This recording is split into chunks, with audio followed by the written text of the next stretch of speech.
Paano malaman na love at first sight sa'yo ang isang babae? Naranasan mo na bang may makatitigang isang babae at parang tumigil ang oras? Paano mo ba malalaman na love at first sight din siya sa'yo? 1. The extended eye contact and micro smile. Ito yung biglang lingon sa'yo at may kasamang ngiti. Hindi lang ito simpleng tingin na parang nagkasalubong ang mga mata nyo.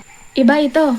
Lalim ang tingin ng mata niya. Mapapansin mong lalalim ang tingin niya ng 2 to 3 seconds. At bago matapos yun, merong ekstrang kakaibang ngiti. That is involuntary. Kusa yung lumalabas kapag humahanga ang utak natin. 2. Body language shifts. Ang pag-ayos ng buhok, ang pag-ayos ng damit.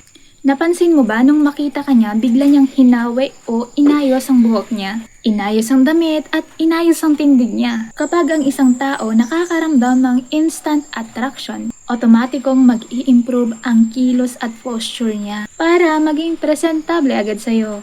3. The double take. Titingin siya sa'yo at iiwas na ang ilang segundo.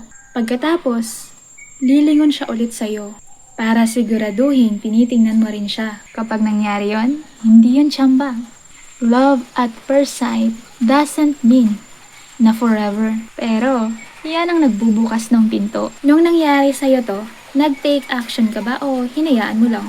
I-share mo na to sa kakilala o sa tropa mo na laging natotorpe kapag merong nakakatitigan. Kung nagustuhan mo, don't forget to like, share, comment, and subscribe para lagi kang updated sa ating mga latest video.